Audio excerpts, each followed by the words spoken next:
Meus irmãos, cunhadas, sobrinhos, família maçônica, sejam todos bem-vindos ao primeiro capítulo do podcast Paramaçônicas em Foco, do Grande Oriente do Distrito Federal. Bem, meu nome é Adriano Galigardini e estou como secretário das entidades paramaçônicas. Bem, pessoal, esse podcast tem a finalidade de mostrar como é que são as entidades paramaçônicas apoiadas pelo GODEF, sua organização, seus trabalhos, as filantropias que eles fazem, ou seja, mostrar o dia a dia das nossas entidades. Que entidades são essas? Bode do Asfalto, Shriners, Filha de Jó, Demolei, APJ e, lógico, a nossa Frafem. Nos primeiros 6 capítulos, nós iremos mostrar um pouco dessas entidades paramaçônicas, certo? E depois iremos conversar um pouco mais com as personalidades, o dia a dia de cada entidade, né? E lógico, não posso deixar de agradecer ao nosso secretário adjunto de comunicações, Denis. Meu irmão, meu diretor, muito obrigado por ter me apoiado nesse projeto, entendeu? E vamos que vamos, gente. E hoje, para começar nesse nosso podcast, estou trazendo nada mais, nada menos que meu chefe, meu irmão, uma pessoa que eu admiro muito, que eu me espelho muito nela. Eu vou te falar, gente, esse gosta de trabalhar, viu? Mais de 15 horas por dia, me liga à noite, de madrugada, entendeu? O nosso eminente grão-mestre do Grande Oriente do Distrito Federal, Marcos Noronha. Hoje ele irá dizer um pouquinho mais quem é o Marcos Noronha, quais as estratégias do GODEF e, lógico, o que o GODEF está pensando para as entidades paramaçônicas. Meu eminente grão-mestre, muito boa noite, seja muito bem-vindo a esse nosso primeiro projeto das entidades paramaçônicas. Querido irmão, amigo, nosso poderoso secretário de entidades paramaçônicas, Adriano, uma alegria muito grande nós estarmos aqui conversando, ainda que virtualmente, mas chegando até os nossos irmãos. Eu espero até que vá além dos irmãos do Grande Oriente do Distrito Federal, as nossas cunhadas, a minha querida e muito amada esposa Lúcia, que aceitou a grande missão de presidir a Frafem, a Fraternidade Feminina do Grande Oriente do Distrito Federal, assim como a nossa vice-presidente, a cunhada Alda Leal, esposa do nosso grão-mestre adjunto, irmão Valderico de Fontes Leal. Abraço também fraternalmente ao nosso secretário adjunto de entidades de comunicação, é o Everton Denis, os nossos sobrinhos da APJ, da Demolei, as nossas sobrinhas da Filha de Jó, os nossos irmãos Shriners e os nossos irmãos Bodes do Asfalto. É uma alegria muito grande estar compartilhando esse pequeno momento, pequeno, mas de grandiosidade. Iniciativa do nosso poderoso irmão Adriano, volto a repetir, secretário de entidades paramaçônicas do Grande Oriente do Distrito Federal. Então, nesse momento que vamos conversar, eu estou muito feliz dessa oportunidade. Posso dizer a todos que nos assistem, não vou repetir os espectadores novamente, que vamos ter aqui, como sempre somos, de muita sinceridade, de muita transparência, muita fraternidade e muito respeito com todos.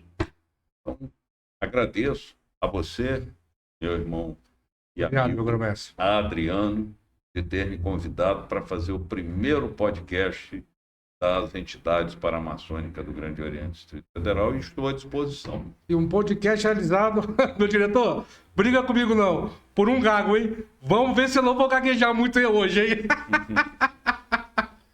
É isso aí. Meu grão-mestre, primeira coisa, quem é o eminente grão-mestre? Quem é o Marcos Noronha? Por favor, fale um pouquinho mais para o pessoal poder saber, para a família maçônica poder saber quem é o Marcos Noronha, grão-mestre.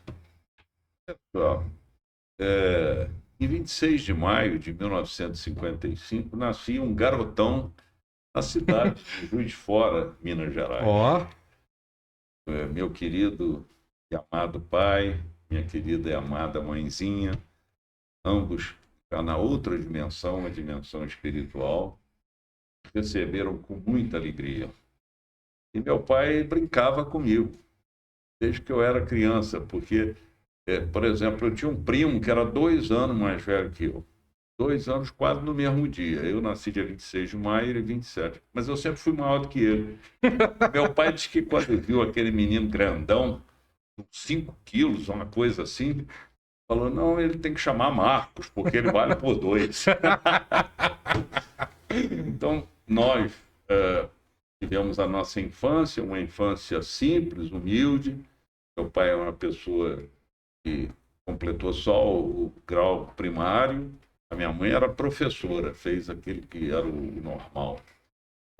Trabalhou como professora há algum tempo, alguns anos, 2 ou 3, e depois fez um concurso e foi funcionária pública da Prefeitura Municipal de Juiz de Fora. Foi uma infância muito simples, mas muito alegre. Estudamos, e meus pais sempre priorizaram dar o melhor para os filhos na parte do estudo, da formação. Estudei em bons colégios, fiz o primário, o ginásio, colégios jesuítas. Depois eu fui para o Gramber, em Juiz de Fora. Os irmãos são de Juiz de Fora, Juiz Foranos, sabem bem, conhecem bem Gramber, chamado o G de Ouro, o Gramberiense. E fiz o vestibular em janeiro de 73 e estudei engenharia civil na Universidade Federal de Juiz de Fora.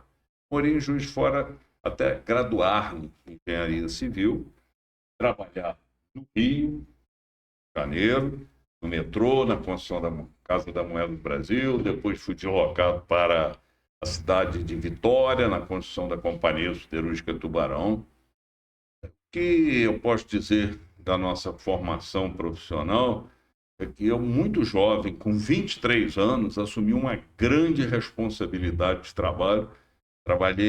Trabalhava à noite, eu chegava às 6h30 da noite, 18h30 na obra, e saía às 7h30 da manhã. Caramba. Eram 13 horas. Então eu acho que daí que veio essa disposição de trabalhar e trabalhar muito. Diretor, descobrimos, viu, de onde veio essa coisa, viu? E veja bem, com uma grande responsabilidade, porque não tinha outro engenheiro à noite. Então eu tinha uma responsabilidade muito grande. Isso foi pesado, mas eu acho que deu uma estrutura. Passado alguns anos, minha esposa, minha querida e amada esposa, que já tinha feito o concurso para a Receita Federal, eu resolvi, por questões familiares, para a gente estar sempre junto, fazer o concurso da Receita. Entrei na Receita em abril de 85 e ali permaneci por praticamente 35 anos, até setembro de 2019, quando me aposentei. Na Receita foi uma grande escola da minha vida, principalmente na área de gestão. De certa forma, desde cedo eu fui conclamado a assumir cargos de chefia, talvez pela bagagem que eu trazia da iniciativa privada. Também fui microempresário. Eu já julguei... Microempresário de quê? Na área de confecções. Confecções? Ah, que legal. Então eu tive a oportunidade de ser empregado, empregador e servidor público. Então, participei de todas. A gente tem uma condição de avaliar bem todos os lados, né? Na maçonaria, que nós estamos aqui falando o podcast para nossas entidades paramaçônicas, para nossa secretaria de entidades paramaçônicas, iniciei em 6 de junho de 1989, na loja Abrigo da Virtude. Como naquele momento eu já estava cursando a faculdade de Brasília, Direito, oficialmente chamado de Ciências Jurídicas, a gente veio os primeiros anos da maçonaria dedicando mais ao nosso estudo. Sim, com certeza. Na graduação. E assim que nós concluímos, que foi em julho de 93, nós passamos a poder dedicar mais um pouquinho à maçonaria. Também sempre atuei no meu credo religioso, na doutrina que eu abracei, mais ou menos quando estava aí com meus 18 para 20 anos de idade, que foi a doutrina espírita. Eu até então era católico. E aqui na doutrina espírita tive a oportunidade de estudar, fazer o estudo sistematizado, de fazer curso de oratória, e me transformei em professor da doutrina espírita e palestrante espírita, que sou até hoje. Esse mês, infelizmente, eu tive que abrir mão de dar uma palestra, porque vai ser no dia 14, né, que a pessoa que administra me convidou para dar uma palestra no sábado à tarde. Seminário 14, nós vamos ter, né? E nós vamos ter um encontro de estudos e pesquisa, e eu não pude aceitar. Aliás, todos os sábados desse mês nós estamos com um compromisso. De forma que isso tudo eu acho que deu uma condição para a gente trilhar. Me recordo muito bem, logo depois que cheguei a mestre maçom, que alguns dizem que é a plenitude maçônica, né? Mas no simbolismo, obviamente, começaram a conclamar-me, os outros irmãos da loja. Aí eu já estava na Águia do Planalto, devido à dificuldade de frequentar minha loja-mãe, funcionava num dia funcionava e funciona um dia de semana à noite, e eu estava cursando Direito à noite. Então eu falei, não, eu só posso pensar em ocupar algum cargo na hora que eu terminar a faculdade. Ficar mais tranquilo. Para a gente fazer as coisas bem feitas. Sim, com certeza. Não dá para fazer mais ou menos. Não dá para fazer mais ou menos. Outro dia eu perguntei a um venerável por que ele não tinha ido em determinada reunião. Falou, eu estou fazendo pós-graduação. Com a devida vênia, com devido respeito. Ele não deveria ter assumido o cargo de venerável nesse momento, né? Sim. Bom, então, na maçonaria, entramos nessa época, já em 93, 95, começamos a assumir cargos em loja, né, na nossa loja, missões que o venerável pedia para a gente fazer, participar de comissões. Em 95, fui conclamado pelo grão-mestre, eminente irmão João Correia Silva Filho, para compor, talvez pelo fato de eu ser, naquela época, né, auditor fiscal da Receita Federal, o Tribunal de Contas do GODEF. Passei 2 anos ali e depois renunciei porque fui eleito orador da loja. Sim. 97, 99. 99 fui eleito venerável, cumpri 2 mandatos, 99 a 2003. Tivemos a oportunidade, com a ajuda de todos os irmãos que compuseram a nossa diretoria, os outros que também nos ajudavam, a minha, volto a repetir, querida e amada esposa Lúcia, constituiu, ainda que informalmente, uma fraternidade feminina na loja Águia do Planalto. Então, realizamos bastante. Ainda quando estava terminando o veneralato, o segundo veneralato da Águia, fui conclamado e comecei a assumir cargos também nos graus superiores do rito escocês antigo e aceito. Então, para a gente dar uma fechadinha nessa parte, eu fiquei 11 anos consecutivos presidindo corpos. Foi 3 anos a loja de perfeição Estrela de Brasília, 2 anos capítulo Estrela de Brasília, 2 anos o Cadoche 22, 4 anos o consistório 16 em Brasília. É, muita coisa. No simbolismo, de 2003 a 2007, fomos deputado federal pela loja Águia do Planalto. Resolvemos a nossa vocação, vamos dizer assim, de compreender o jovem, de valorizar o jovem, de formar o jovem, de trabalhar com o jovem, nos fez refletir, talvez por uma intuição divina, para caminhar para fundar uma loja voltada para o jovem, loja universitária, Ordem, Luz e Amor. Olha que interessante. Então, como a gente trabalha com planejamento, nós fundamos a loja, né? Aí, claro que, como tem um irmão que sempre gosta de dizer que eu fui o idealizador, né? Aquele que liderou o processo, fundamos 32 irmãos, dia 31 de março de 2007. Mas eu comecei a trabalhar com esse projeto 2 anos antes. Foi mais ou menos essa época que eu estava começando a ser iniciado. Mais ou menos essa época, pra você ter noção. Então, começamos 2 anos antes. O que fez isso? Nós fundamos a loja 31 de março de 2007, foi um sábado. Segunda-feira, protocolizei o documento do Grande Oriente do Distrito Federal, porque nós estamos jurisdicionados ao Grande Oriente do Distrito Federal. Tudo tem que ser via Grande Oriente do Distrito Federal. Nós não podemos passar, né, ultrapassar ou bypassar o Grande Oriente do Distrito Federal e ir ao GOB. Com certeza. Entramos com a documentação e em 1 semana saiu a nossa carta constitutiva. Sabe por quê? Porque toda a documentação estava justa e perfeita. Graças a Deus. Tudo redondo. Tudo redondo. Tudo redondo. Então, talvez tenha sido uma das cartas constitutivas que saíram com mais rapidez, com menor tempo, porque não tinha, estava tudo certo, né? De acordo com a legislação. Fomos, então, um venerável interino, que é o nome que se dá quando se funda uma loja, até que saia a carta e ela seja regularizada. E depois participamos da primeira eleição como venerável e da segunda, claro. Aí foi previsto na Águia, não. Não foi um planejamento de nossa parte ser venerável por uma segunda vez.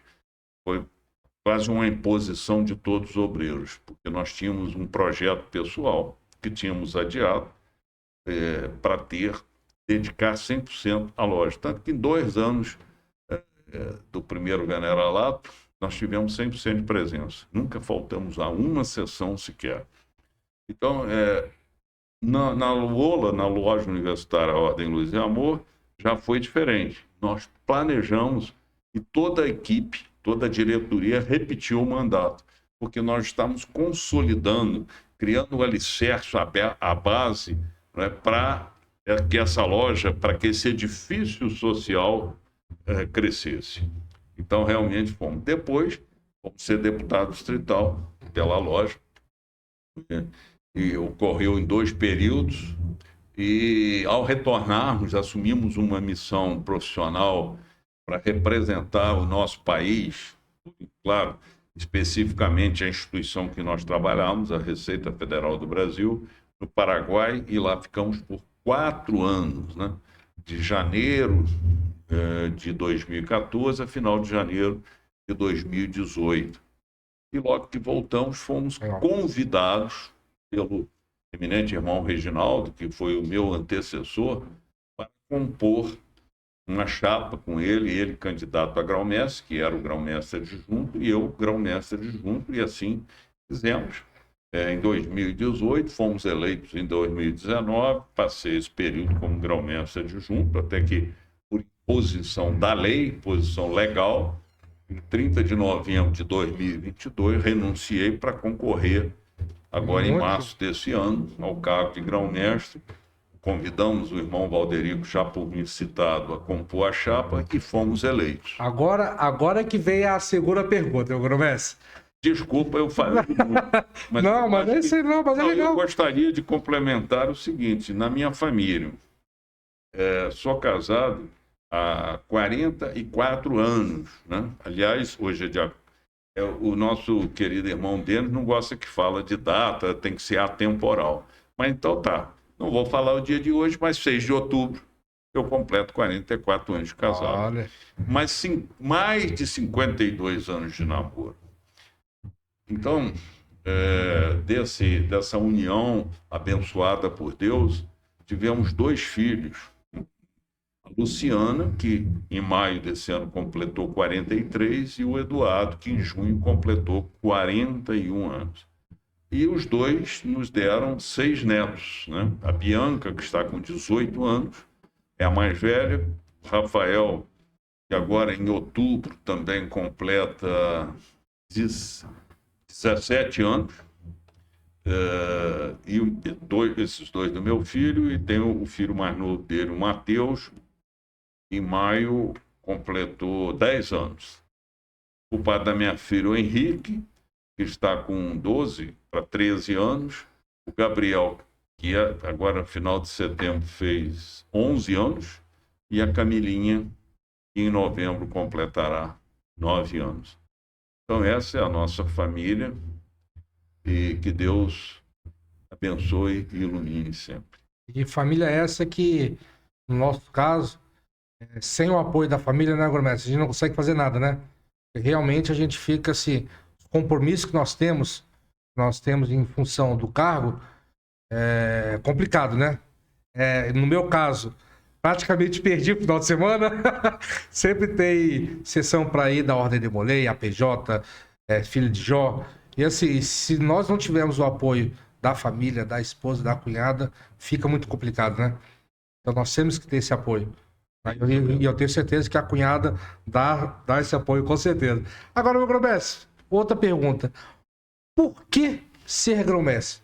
De onde veio a ideia, de onde surgiu a ideia de ser grão-mestre? Querido irmão, eu posso dizer o seguinte. Muitas vezes a gente planeja algumas coisas da nossa vida. E outras vezes Deus faz esse plano para a gente. Evidentemente, vamos pensar assim. Quando nós voltamos, que o nosso irmão, amigo Reginaldo nos convidou para ser o candidato a grão-mestre adjunto, talvez se nós não tivéssemos sido, né, isso não estava nos nossos planos. Nós não teríamos sido hoje grão-mestre.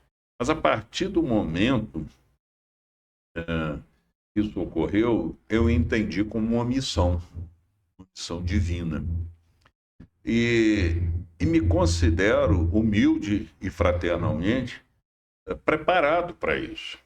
Eu me recordo que assistindo a apresentação de um dos candidatos a governador por Brasília o ano passado, que nós, do Grande Oriente do Distrito Federal, convidamos todos para ir apresentar o projeto de governo. Um falou que entendia que para assumir um cargo no executivo, os cabelos deveriam estar grisalhos. O meu já se tornaram mais grisalhos depois de 100 dias de grão-mestre. Mas não são tão grisalhos por causa de genética, graças a Deus. Estou com 68 anos. Então, entendemos que para assumir um cargo desse, há que se ter preparo, há que se ter construído uma senda maçônica, ter tido uma caminhada maçônica muito progressiva, né? Sem saltos, sem querer quase de um aprendiz virar ter um cargo altíssimo. Sim. A gente tem que fazer todo o percurso de uma forma natural. Acho que nós fizemos.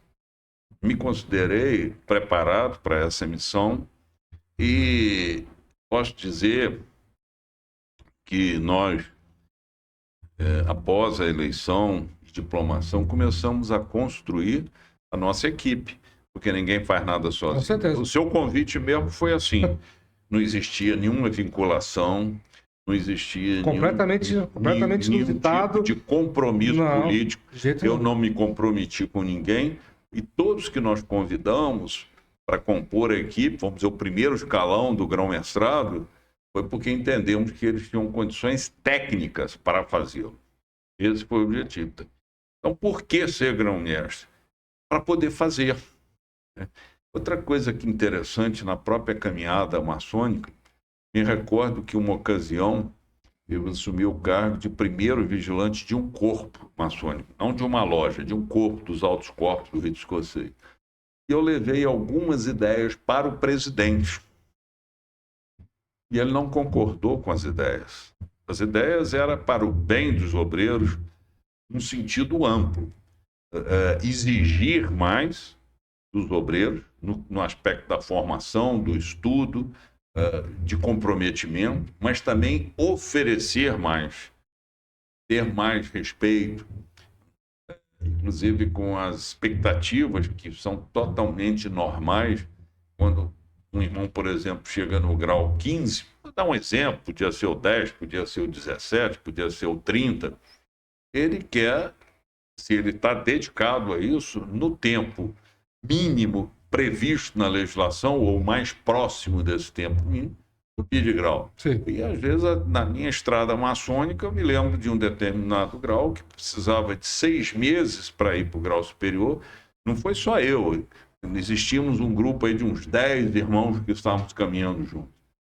Uns 6 meses, sem nenhuma explicação, sem nenhuma razão plausível, lógica, levamos um ano e meio.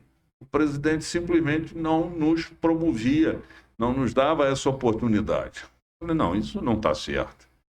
Então, quando eu levei essas propostas para o presidente do corpo e eu vice-presidente, ele não concordou com algumas ideias. Eu respeitei. Sim. E falei, não, eu para fazer eu tenho que ser o primeiro presidente. E assim fiz. Então, por que grão-mestre? Porque muita coisa que a gente pensa, e tem um ex-grão-mestre aqui que eu tenho muito carinho e admiração por ele, chama-se Lucas Francisco Galdeano. Nossa. Ele tem uma expressão muito interessante, ele fala que cada um tem a sua impressão digital. Então, nós não somos nem melhores e nem piores que os outros administradores que passaram. Cada um tem a sua impressão digital. Cada um tem o seu foco. Quando nós decidimos concorrer ao honroso cargo de grão-mestre distrital, e dentro de um processo democrático houve outro concorrente, muita gente achou que nós seríamos candidatos únicos, né? Que não teria concorrente. Nós começamos a nos preparar com a devida antecedência, construindo um plano de ação e metas para o nosso grão-mestrado. Então, nós nos preparamos para isso. Nós conhecemos bastante a maçonaria, graças a Deus. Eu citei agora Deus, né? E penso que, por alguma imposição divina, eu também escrevo, né? Modéstia à parte, mas... ou seja, modestamente, eu escrevo singelas linhas maçônicas. Sou escritor e articulista maçônico. Claro que tem inúmeros e muitos que escrevem muito melhor do que eu. Mas eu escrevo, eu trago. Aqui, inclusive... Aqui atrás, aqui, ó. O nosso livro Diálogos aqui, Maçônicos. Diálogos Maçônicos, volume 1, já saiu o volume 2. Então, nós fazemos isso. Com essa nossa impressão digital, construímos o nosso plano de ação e metas, conhecendo a família maçônica, conhecendo as demandas, conhecendo os irmãos. Falamos, vamos pedir que Deus nos abençoe, sendo eleito, consigamos cumprir aquilo que nós planejamos. O nosso plano de ação e metas, eu não sei se falo agora... Não, daqui a pouco. Daqui a pouco nós vamos entrar nesse tema, vamos com calma, vamos com calma. Mas eu acho que, meu eminente, mais ou menos é por aí também. Mesma coisa comigo. Em hora nenhuma eu pensei em ser secretário, entendeu? Muito pelo contrário. Eu estava há 2 anos atrás, praticamente, eu contei essa história já para o senhor, entendeu? Eu estava praticamente para adormecer mesmo.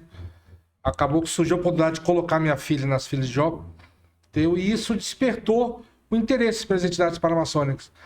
Aí me deu realmente um motivo, falar, é para isso que eu entrei na maçonaria, entendeu? É para esse tipo de filantropia, esse tipo de ajuda. Quando você vê o amor que os jovens, nossos jovens têm pelas ordens, Ordem de Molay, Ordem Filha de Jó, APJ, você fala, puxa vida, é para isso que eu tô aqui. É para fazer ajuda, é para desenvolver, é para dar o apoio, entendeu? E é isso que eu luto hoje, entendeu? E eu luto para que outros irmãos possam ter esse sentimento que eu descobri, que eu tenho hoje, entendeu? Que eu vejo que falta um pouco, meu grão-mestre. Falta um pouco esse sentimento, pessoal descobrir. E esse podcast surgiu justamente com esse intuito, que é para mostrar para a nossa família maçônica, os nossos irmãos, entendeu? O trabalho que essas entidades fazem, o amor que esses jovens têm pela ordem, que às vezes eu até brinco, que é muito maior do que nós maçons mesmo.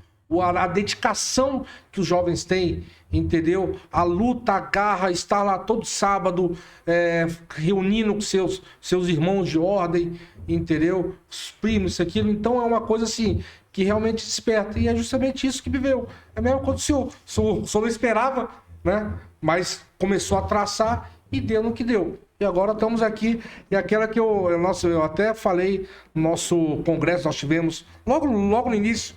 Eu falei, meu grão-mestre, o barco zarpou. Eu tenho certeza que nós vamos chegar no final de 2027, todos juntos, e olhar para trás e falar, nós fizemos o nosso papel. Tenho certeza que nós fizemos o nosso papel, ou pelo menos tentamos fazer. Entendeu? Eu tenho certeza nisso. E estamos lutando para isso. Né, meu grão-mestre? Agora vem aquela... E aquele lema nosso, né? Lema que o senhor criou. Aprimorar e inovar. Eu tenho certeza que hoje nós estamos inovando. Isso aqui é uma inovação, entendeu? Inovação e vamos aprimorar mais ainda, né? É isso aí. Na construção da nossa proposta, o chamado Plano de Ação e Meta, é sempre todos que se candidatam a alguma coisa, por exemplo, nas candidaturas de chapa para um sindicato, para uma instituição, seja filantrópica, é muito comum uma chapa buscar uma denominação. E nós o fizemos de uma forma científica. Nós constituímos uma equipe quando decidimos nos lançarmos candidatos. A decisão foi um pouco antes, depois que convidamos o nosso irmão Valderico para compor a chapa, e começamos a fazer um trabalho democrático de escolha do nome. Bom, nós baseamos o nosso plano de ação e meta, a ser dito, num planejamento estratégico. Volto a repetir que na gestão, na verdade ainda foi antes da gestão do irmão Lucas Gaudiano, mas ele era o grão-mestre adjunto e foi um período que ele estava como grão-mestre em exercício. Ele constituiu um chamado Núcleo de Ação Estratégica, composto de 5 irmãos, e construíram um plano que entrou em vigência, vamos assim dizer, para um marco temporal de 2015 a 2033. Com base nesse plano, construímos o nosso plano de ação e meta. Esse plano tem 7 valores, e os valores da ética, os valores da unidade na diversidade, aqueles 3, vamos dizer, valores que são os fins supremos da maçonaria: liberdade, igualdade, fraternidade, a questão moral. Mas ele falava, um dos valores era aprimorar, e o outro era o respeito à tradição. Então, quando nós pensamos nesses nomes, você veja, o que é o respeito à tradição? É você dizer, olha, eu estou fazendo isso, e eu entrego para quem vem depois, mas o que se entrega, ou aquele que recebe, ele não pode fazer igual. Então, o que ele tem que fazer? Aprimorar. Sim. Então, a tradição nos leva ao aprimoramento. Você recebe aquela coisa e você, então, a partir daquele recebimento, você fala, recebi isso, está bom, mas tem que melhorar. Então, vamos aprimorar. E inovar. Inovar é fazer o que não estava sendo feito. Com certeza. Então é o novo, né? A palavra inovar, é novo, é fazer aquilo que não está sendo feito. Então nós construímos aprimorar e inovar, ou seja, melhorar aquilo que já está bom e fazer uma coisa nova que não estava sendo feita. Esse é o foco e o porquê da frase aprimorar e inovar. E para isso tudo nós precisamos de uma coisa, né, grão-mestre? Principalmente, né? Não adianta termos boas ideias, mas só com as ideias não consegue. Nós temos que ter dinheiro para fazer isso tudo. Recurso, essa é a palavra. Recurso. Não adianta termos um excelente plano estratégico, excelentes ideias, se não tivermos recursos, né, meu mestre? Realmente, essa sua lembrança, meu querido irmão Adriano, me fez refletir. Nós tivemos as experiências fora do Brasil. Passei muito tempo no Paraguai, é um país muito menor, é um país que até é objeto de gozação, né? Mas quem tem oportunidade como eu de morar lá, verifica e constata que tem muita coisa para o país melhorar, mas tem muita coisa boa. O Paraguai exporta, tem um gado refinado, uma raça muito refinada, exporta até, eu vi exportação de gado vivo, até via avião, para outro país, por avião, além de todos, sêmens, essas coisas. Então tem muita coisa boa. Por exemplo, o Paraguai tem menos da metade dos feriados que nós temos no Brasil. Nem o dia dos finados é o mesmo dia aqui, mas eles não param de trabalhar, não.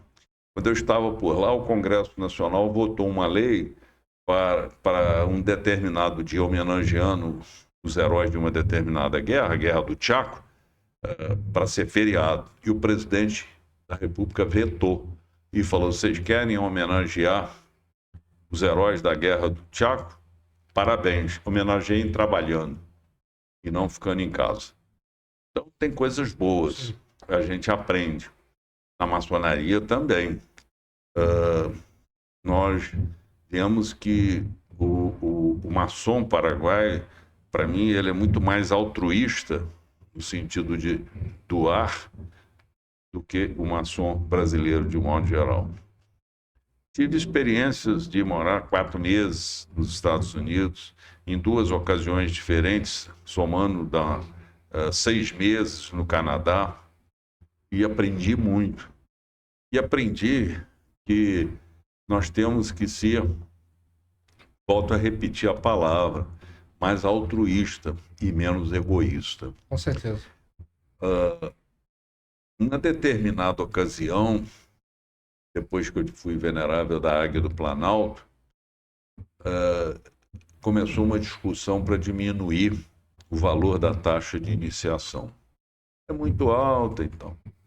E eu votei contra a diminuição. E por que eu fiz?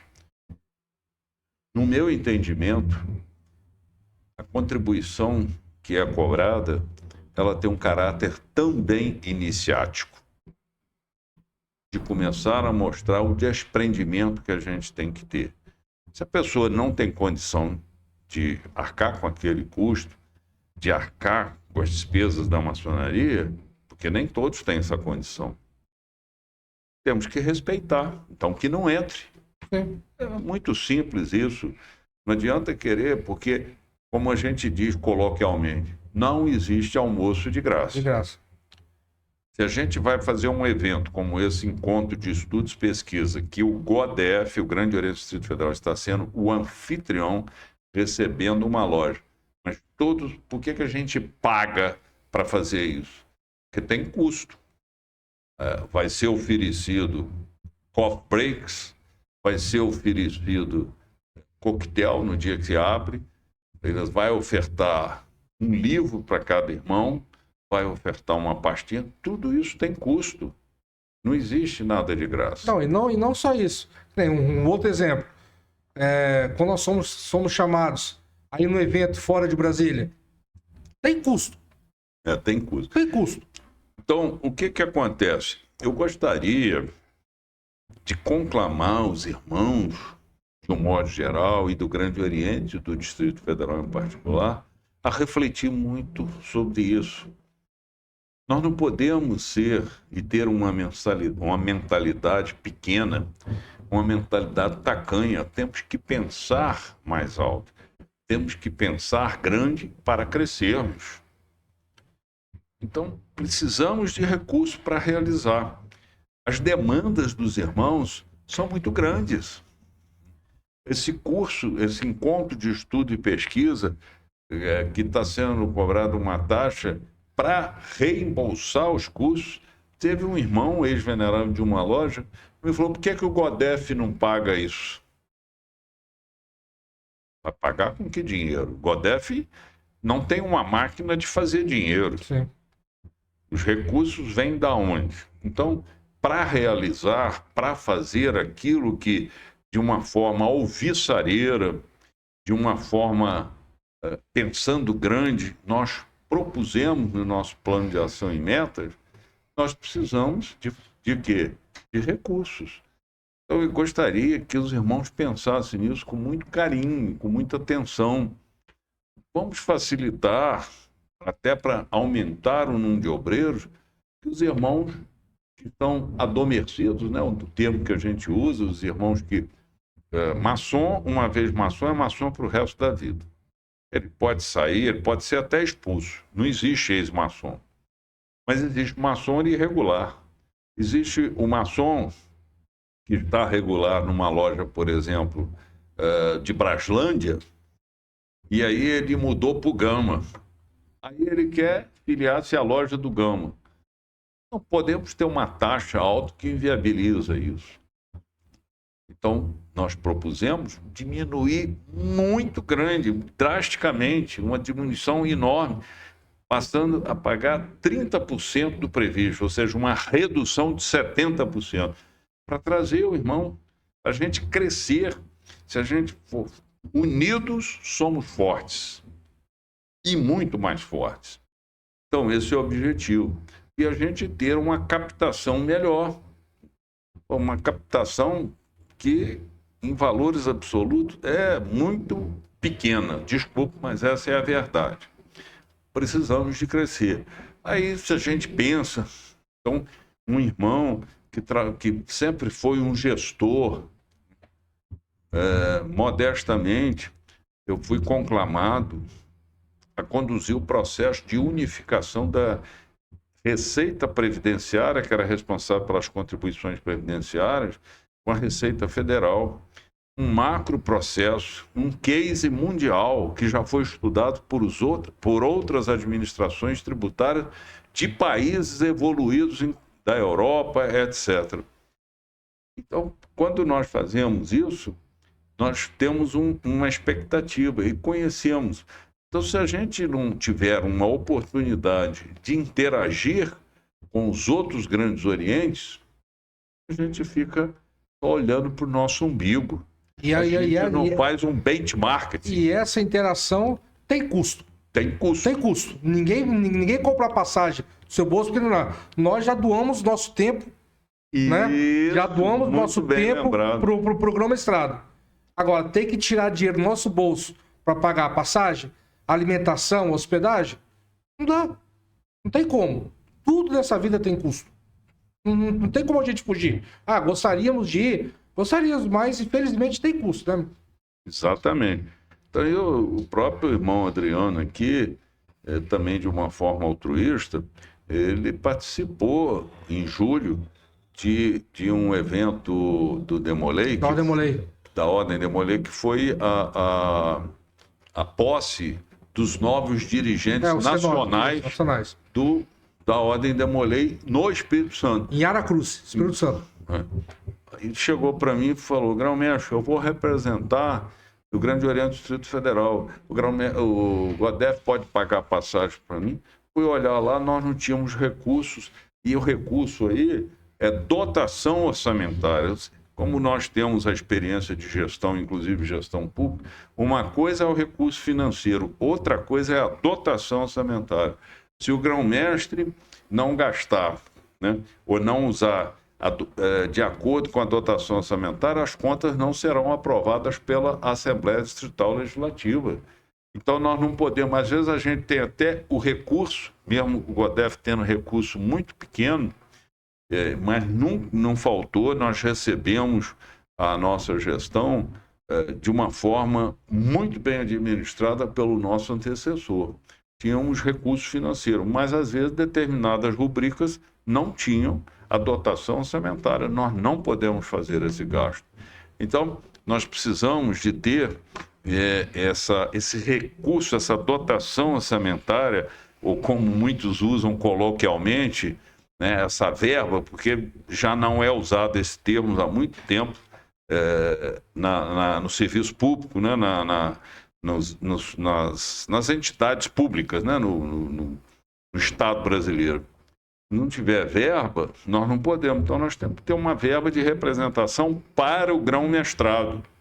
Infelizmente, pessoas maldosas, irmãos maldosos, chegaram a falar que isso era um salário para o grão-mestre. Isso é um absurdo. É um absurdo. Nós não podemos aceitar isso em hipótese nenhuma. O recurso, a dotação é para o grão-mestrado. Então, se o grão-mestre adjunto for representar o grão-mestrado, for representar o GODEF no evento, vai usar essa verba. Por exemplo, se tiver em São Paulo, no Rio Grande do Sul, ou na Paraíba, um encontro das entidades, da Secretaria de Orientação Ritualística, o secretário irá deslocar para lá usando essa dotação orçamentária de representação. E isso não é invenção nossa. O GOB tem isso também. Todas as unidades da federação. Não é uma coisa que foi inventada, que caiu do céu, nós inventamos. Aliás, nós até usamos muito, nós que eu digo, não estou falando o atual, o grão-mestrado, não. Nós, o irmão que nos antecedeu, o irmão Reginaldo, o antecessor dele, o irmão Lucas, praticamente não tinha, porque a gente viaja pouco, porque nós estamos na capital federal. Sim. Então, quando os grão-mestres vêm para uma reunião aqui, vem com esse recurso da dotação orçamentária. Mas essa reunião, em vez de ser aqui, foi em Belo Horizonte, ou foi em qualquer outra unidade da federação, e o grão-mestre tiver aqui, ou um representante do governo. O mês passado só não foi para Minas? Foi, pois é. Então é necessário ter essa dotação orçamentária. E suma importância, sumíssima importância. Os irmãos, por favor, aqueles que não conhecem, não digam inverdades, não lancem falácias, não lancem palavras maldosas, palavras, inclusive, injuriosas, palavras difamatórias para levar a isso. Meus irmãos, vamos fazer a paz, a harmonia, a concórdia, seja a tríplice argamassa com que se ligam as nossas obras. Não vamos fazer e dar ouvidos a esses que não são verdadeiros maçons e lançam a discórdia, lançam a cisânia na nossa ordem. Muito bem, grão-mestre. Eu acho que é por aí mesmo. Independente de qualquer coisa, nós temos que lutar por uma maçonaria unida, por um GODEF unido. Lutar para que os nossos projetos, que nós possamos ter orgulho de falar, eu sou GODEF. Eu acho que essa é a nossa missão maior do senhor, e nós como secretários também, né? É a gente poder chegar em 2027, olhar para trás e falar, deu certo. Deu certo, conseguimos. Juntos somos mais fortes. Juntos somos mais fortes. Acho que essa é a nossa maior missão, né? A gente conseguir. E, grão-mestre, agora sobre as entidades paramaçônicas. Eu acho que nós temos bastante coisa, né, para resolver, né? E principalmente essa divulgação, né? Então, o que o GODEF pensa sobre as entidades paramaçônicas? Olha, o GODEF, de uma forma ousada, apresentou uma proposta orçamentária que está em análise, que é o fórum adequado para se discutir e debater a proposta orçamentária, porque se o Poder Executivo, como também acontece no mundo civil, envia a proposta orçamentária para o Parlamento vai debater, vai discutir, vai aprovar em parte ou não vai aprovar. Então a proposta está em debate. E nós fomos ousados. Muito. Botamos uma condição de dotação orçamentária muito melhor, porque precisamos de ajudar a fraternidade feminina a consolidar o seu projeto. Sim. Precisamos de ajudar nossos jovens de ambos os sexos da APJ a consolidar um projeto, trabalhar com essa juventude, porque essa juventude de hoje é o Brasil de amanhã.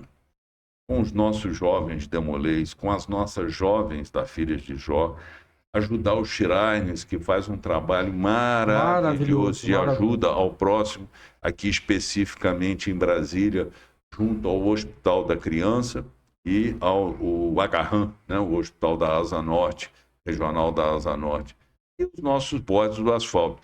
Parece que muita gente, eu acho que não sabe o que é os bodes do asfalto. E acha só que são motociclistas que saem viajando, que vai... Não, eles fazem sessões itinerantes, mas quando eles vão numa outra cidade e fazem... Inclusive, eu, quando estava como adido no Paraguai, eu organizei a recepção dos nossos irmãos bodes do asfalto naquela cidade, naquele país. Então, eles fazem trabalhos beneficentes Sim. nessa comunidade que eles estão visitando. Todos somos importantes. Nós temos que valorizar as nossas entidades. E outro detalhe, né, Gromés? Essas entidades não têm caixa própria. Não tem. Não tem. Eles sobrevivem de doações das lojas patrocinadoras, de tronco de beneficência e principalmente das suas festas, seus eventos para poder ter fundo. Então, a PJ não cobra nada para entrar na PJ. Entendeu? Demolei, também não. Filho de Jó, também não. Então não adianta falar, não, eles têm dinheiro. Não, eles não têm dinheiro. Eles precisam do nosso apoio. Precisam do apoio das lojas. Precisam do apoio do maçom. Então as paramaçônicas não possuem um caixa deles, uma contribuição que nem nós temos, de 30, 40, 50 reais, 100 reais para a loja. Não, eles não têm nada. Eles vivem... É até triste falar isso, meu Gromés. Praticamente eles vivem com pires na mão das lojas. É triste ver isso. Eu tô passando por isso. Entendeu? Eu vejo o desespero, eles pedindo para a loja, pedindo para os venerados, para os irmãos, praticamente implorando ajuda. E muitas vezes não é só dinheiro também. É a presença, é a nossa presença nas sessões deles. Né? E isso é muito importante para eles. Não só, lógico, precisa de dinheiro, precisa. Mas precisa da nossa presença também. Né? E aí, quais os planos? Vamos lá, Gromés, eu quero saber o que nós temos aí. Eu sei mais ou menos, mas o que a família maçônica pode esperar do GODEF? Veja bem, nós construímos o nosso plano de ação e metas, como eu dizia, a partir do planejamento estratégico, que, aliás, nós começamos a trabalhar depois de eleitos e diplomado, antes de empossado. Sim. Fizemos dois sábados seguidos, 13 e 20, das 8h30 da manhã às 17h30, um seminário de planejamento. Um seminário de planejamento que nós revisamos o nosso plano estratégico do GODEF 2015-2033, agora com marco temporal 2023-2033, e embasamos o nosso plano estratégico do GODEF Gestão 2023-2027. E nosso plano, com base no nosso plano de ação e metas, apresentado durante a campanha para praticamente todas as lojas, nós deixamos de visitar 4 lojas, porque os veneráveis não conseguiram abrir uma agenda para a gente ir lá apresentar o nosso plano de ação e meta. Então, esse plano ele é constituído de 5 eixos para os maçons, com vários projetos. Eu poderia simplificar que o principal é chamada Rede Justa e Perfeita. Ontem mesmo estive visitando numa sessão conjunta, onde tinham 3 lojas do Gamas, na sessão conjunta, a loja de Santa Maria, que é a Ministro Hélio Beltrão incorporada, que é de outro rito, e um irmão falou, olha, outro dia eu trabalho com marketing, eu queria comprar copos para uma empresa, indicar, e eu não conseguia ter essa informação, saber se tem algum irmão para priorizar o irmão nessa venda de copos. Então, foi um exemplo de ontem. Então, nessa relação dos profissionais, nós vamos ajudar os irmãos, nós vamos trabalhar com os irmãos, nós vamos trabalhar com a família maçônica, e aí estão as entidades paramaçônicas. Vamos dar uma oportunidade, inclusive, de atender os jovens. Ontem, uma cunhada me procurou, falou, olha, a minha filha, que é sua sobrinha, trabalha em tal lugar da rede... ela ainda chamou de Fundação Hospitalar, quando na verdade hoje é a Secretaria de Saúde, e precisamos de uma ajuda para transferir. Sempre tem isso, mas nós precisamos de criar mecanismos para essa ajuda. E hoje em dia, qualquer tipo de trabalho, nós temos a base o quê? A tecnologia da informação e da comunicação. Para ter uma boa tecnologia, precisamos de melhorar continuamente, vamos dizer, aprimorar e inovar o nosso parque tecnológico e os sistemas, né? Por incrível que pareça, aos irmãos que me assistem, nós temos sistema no GODEF, no Clipper, que deve ser uma coisa, acho que de 30 anos atrás. Para isso requer verba. Para tudo isso, para essa melhoria, precisamos de recursos, precisamos fazer. Família maçônica, as lojas, estamos trabalhando para as lojas. Ontem eu vi o venerável de uma dessas lojas, especificamente da Luz de Fraternidade, me dizer: o GODEF está de parabéns. É muito comum hoje a gente dar entrada no protocolo de manhã, de tarde já está resolvido. Não existe demora, mas nós precisamos de melhorar ainda, orientar as lojas, fazer um sistema unificado de gestão. Tudo isso está no nosso plano de ação e meta. Então, já falei para os maçons, já falei para a família maçônica, já falei para as lojas. Estabelecemos o quê? Uma gestão profissional. Uma gestão não é profissional de contratar profissionalismo, não. Mas, olha, nós estamos fazendo levantamento de processo. Começamos a fazer com um irmão. E esse irmão, por uma questão profissional, ele não pôde em determinados momentos. Então, o que nós temos que fazer? Nós temos que contratar um profissional para fazer isso. Sim. Senão, nós não saímos do outro lado, né? E o outro projeto é junto à sociedade. Nós podemos dizer que a maçonaria tem por principal objetivo fazer a sociedade ser feliz. Isso é uma utopia, mas é uma utopia que serve de marco, de referência, de norte para a gente. E para fazer isso, para trabalhar junto à sociedade, nós temos que primeiro trabalhar dentro de casa, criar as condições para sair ajudando a sociedade. Lógico, nós já temos a unidade móvel odontológica, que é outro trabalho deixado pelo irmão Lucas, dado continuidade com o irmão Reginaldo. Mas também estamos aprimorando, estamos inovando, estamos melhorando. Já firmamos, nesses 100 dias de gestão, 6 parcerias. Essas parcerias... Parceria, não firmamos convênios, porque convênio não existe gasto, o GODEF não paga. Isso foi só para ajudar a família maçônica.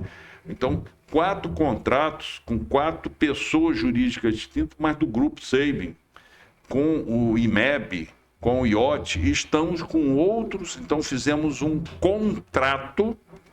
contrato de prestação de uma ajuda, de uma parceria.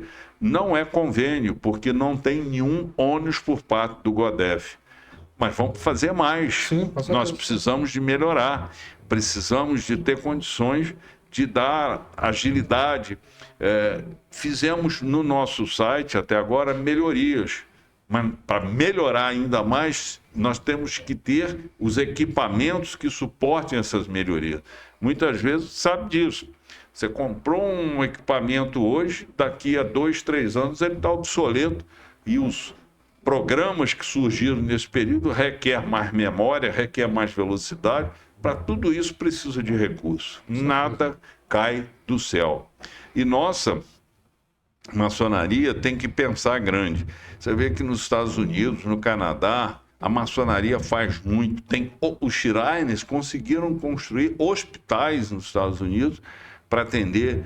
Tem edifícios só com os residentes são só maçons. Eu tenho um projeto, não sei se é em Curitiba, algum negócio da construção de hospital do Shriners aqui no Brasil, que eles conseguiram. Pois é, nós precisamos realmente, esse é o nosso plano de ação imediata, para todas essas coisas. Então, dentro, as entidades paramaçônicas está dentro do quê? Da família maçônica, porque as entidades maçônicas pegam os nossos sobrinhos, as nossas cunhadas, até os irmãos, né?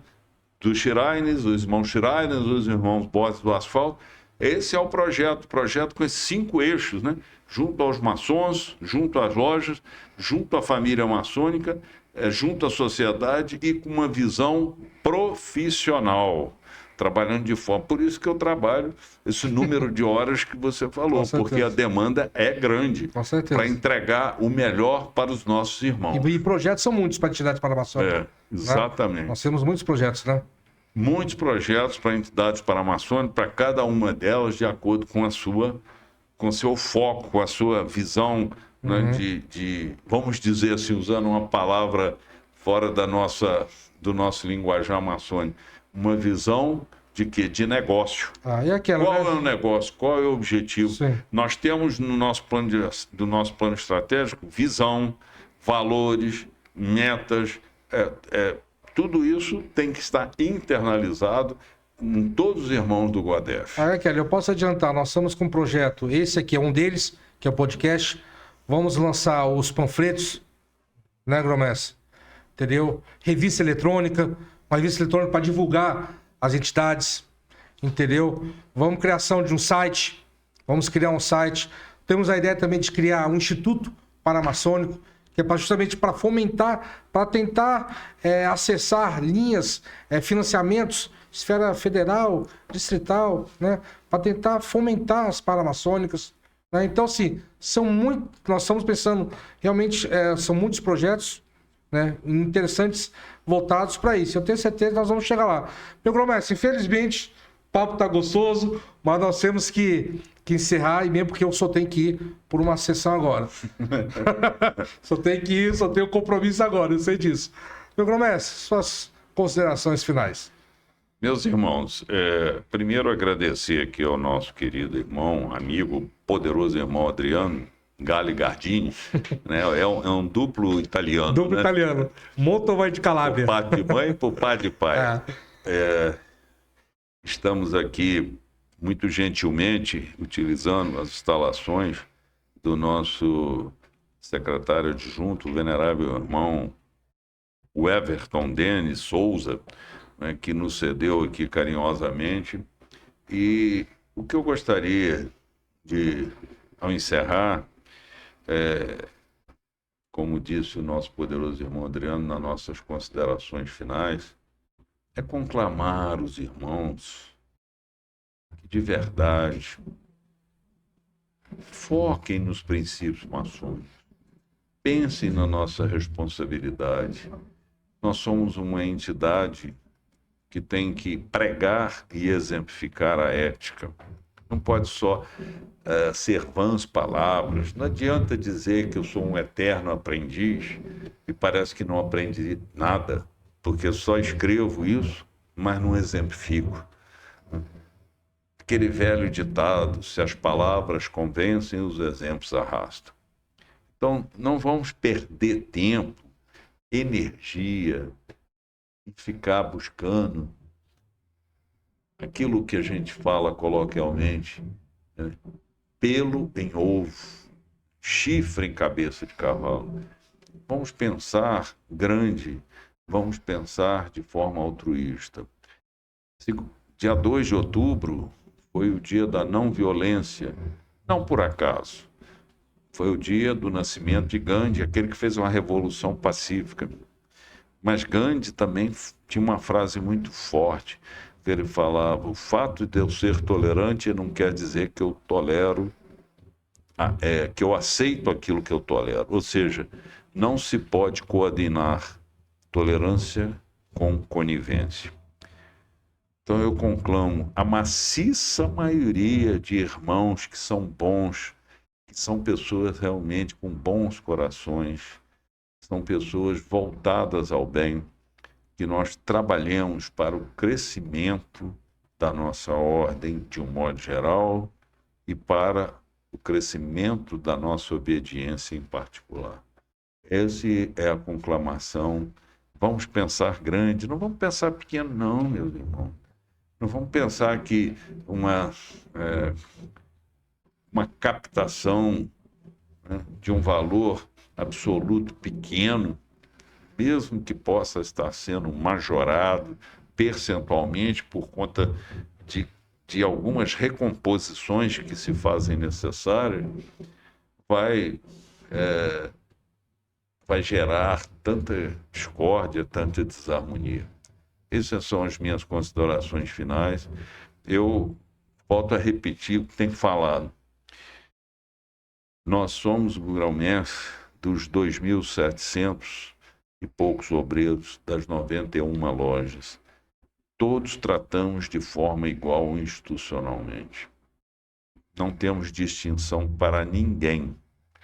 Então eu peço que de igual forma esse amor, esse carinho, essa atenção, esse trabalho que nós estamos dando, que os irmãos também retornem para nós de uma forma específica ou de uma forma material, naquilo que for possível, mas também de uma forma vibracional. Que o nosso grande geômetra, que para a maciça maioria de nós, latinos e brasileiros em particular, chamamos de Deus, nos abençoe e nos ilumine sempre, assim como os nossos familiares. Que assim seja. Que assim seja. Meu grão-mestre, mais uma vez, obrigado por ter participado desse primeiro podcast do Paramaçônica em Foco, do Grande Oriente do Distrito Federal. Eu acho que nós começamos com o pé direito. Peraí, com os dois pés, né, diretor? Nós começamos com os dois pés, né? Tá muito bom, perfeito. E eu só tenho a agradecer o senhor, não só eu, como todas as entidades paramaçônicas. Eu sei que o senhor está, dentro do possível, está fazendo muito, entendeu? E o pessoal pode ter certeza de uma coisa, meu grão-mestre. O pessoal está sentindo essa mudança. Pode ter certeza disso. Eu quero até dizer o seguinte, que não é dentro do possível, não. Aí eu vou lembrar o filósofo, né, o Mário Sérgio Cortella, que contou uma historinha uma vez, que ele falou assim que uma pessoa chegou para o médico, o pai foi internado numa condição muito delicada, e essa pessoa chegou para o médico e perguntou quais as perspectivas, que você me dá com relação ao meu pai, como é que estão as coisas? E o médico chegou e falou, eu vou fazer o que é possível. E o Mário Sérgio Cortella falou, resposta errada. Ele deveria ter falado, eu vou fazer o meu melhor. Exatamente, perfeito. E eu estou fazendo o meu melhor. Com certeza. Podem ter certeza disso. Maravilha. Mais uma vez, gratidão, gratidão e gratidão. Pessoal, é isso aí, pessoal. Tivemos esse primeiro encontro nosso. Próximo encontro será com a APJ, Ação Paramaçônica Juvenil, com uma pessoa que eu admiro muito. Fala, né, diretor? Fala pra caramba, a nossa Dr. Jennifer. Aquela gosta de falar também, viu? Mas é uma pessoa fabulosa, estudante de Direito, entendeu?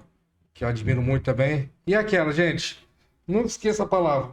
Paramaçônica, filantropia, família. Todos somos o Godef. Todos. Nunca esqueça. Pessoal, muito obrigado. E vamos que vamos, rumo ao capítulo número 2. Até.